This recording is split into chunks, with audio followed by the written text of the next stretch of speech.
Presidentja në detyre Kosovës Albolena Haxhiu priti në Prishtinë kryetarin e Këshillit Evropian Antonio Costa, i cili më pas u takua dhe me kryeministrin e mandatin teknik Albin Kurti sot jam në Prishtinë për të konfirmuar mbështetjen e vazhdueshme të Bashkimit Evropian për Kosovën. Inkurajova udhëheqësit politik që të bëjnë integrimin evropian një përparësi mbi ndarjet politike dhe të punojnë së bashku për të arritur këtë qëllim. Kosova ka nevojë për institucionet e forta, të qëndrueshme dhe funksionale të afta për të zbatuar reformat, duke përfituar nga mundësia e ofruar nga Bashkimi Evropian dhe duke përmbushur të gjitha detyrimet që rrjedhin nga dialogu midis Beogradit dhe Prishtinës, tha Costa në rrjetin social X.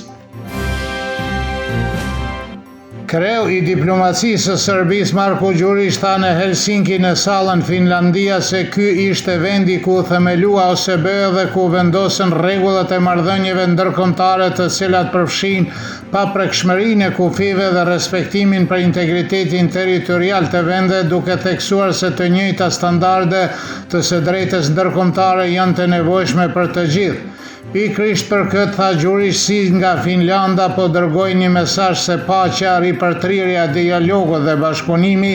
si dhe afrimi së drejtës ndërkombëtare, integriteti territorial i vendeve janë të nevojshme më shumë se kurrë.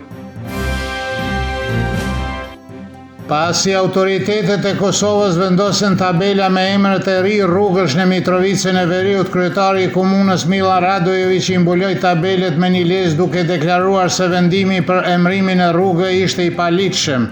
Sot patëm një akt tjetër propagande televizjes vetëvendosje, tha Radojević, dhe theksoi se kjo është kundër vendimit të Asamblesë Komunale të Mitrovicës së Veriut, e cila me 30 janar i shfuqizoi aktin e mëparshëm për riemërimin e rrugëve. Ai u bëri thirrje përfaqësuesve të Bashkisë Ndërkombëtare të mbështesin respektimin e ligjit dhe ligjshmërisë dhe theksoi se komuna Mitrovicës së Veriut e respekton ligjin, ndërsa niveli qendror i qeverisjes jo. Ministrja e Planifikimit hapësinor në mandatin teknik Fitore Pacolli deklaroi se 88 rrugëve në Mitrovicën e Veriut ju dhanë emrat e ri në bashkëpunim me administratën e mëparshme në Mitrovicën e Veriut. Vendimi për këtë u mor me 25 gusht të vitit të kaluar nga Asambleja Komunale atëhershme e Mitrovicës së Veriut dhe tabelat u vendosen në disa rrugë sot 4 ditë para zgjedhjeve.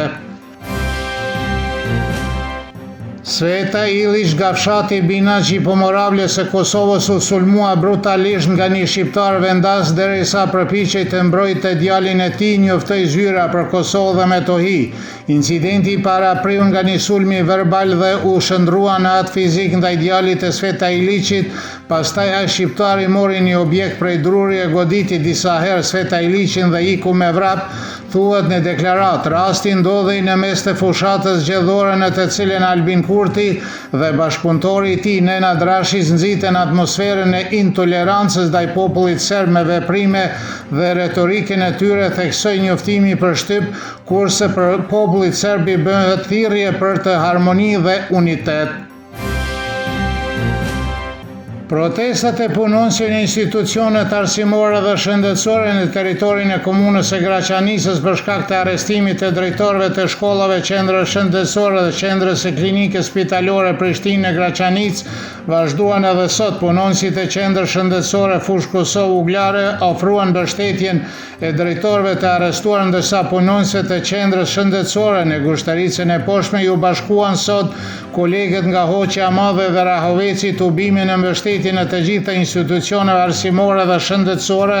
që funksionojnë sipas sistemit serb në territorin e komunës së Graçanicës kanë vazhduar që nga arrestimi i drejtorëve nga autoritetet e Kosovës. Rektori i Universitetit të Prishtinës me selitë e përkohshme në Kosovska Mitrovica, Nebojša Arsić, vlerësoi se ky institucion i arsimit të lartë, pavarësisht rrethonave politike jashtëkontrollit të tij, arrin të ofrojë kushte të qëndrueshme për studime dhe mësimdhënie me cilësi të lartë. Universiteti i Prishtinës me selitë e përkohshme në Kosovska Mitrovica ka shpallur një konkurs për regjistrimin e një brezi të ri studentësh, të cilët është duke u zhvilluar dhe akademikët e ardhshëm kanë 1170 vende buxhetore dhe më shumë se 600 vende të vetfinansuara në 39 programe studimi.